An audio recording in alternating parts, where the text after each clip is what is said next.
Yeah, let's talk about genuine cloud elasticity and how organisations can access it. If you think about the traditional approach to infrastructure and providing capacity to support your customers' needs, traditionally you'd have a data centre, you'd have a server farm in the data centre, and then you'd adopt private cloud, and private cloud's virtualisation in your own data centre. Didn't really address the capacity issue, just addressed things like responsiveness, being able to manage your resources, but doesn't address the need to support your customers' maximum demand. So in your infrastructure, you have to have the capacity to support your customers' maximum demand, whatever that peak is.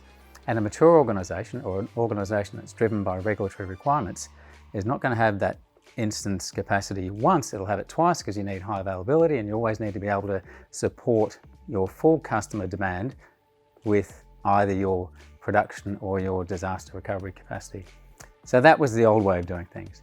The new way of doing things is moving to the cloud.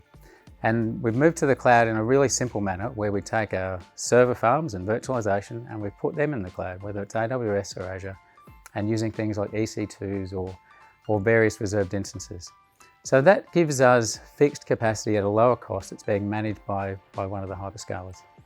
And gives us the ability to burst if you've got the requirement to burst to customer demand.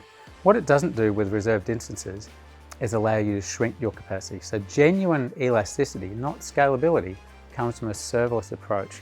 And that serverless approach requires an application architecture that supports serverless, but it lets your capacity match your customer demand. So when there are lots of customers on, great, have lots of capacity on demand. When there's no customers on your site, shrink right back. Don't be paying for infrastructure.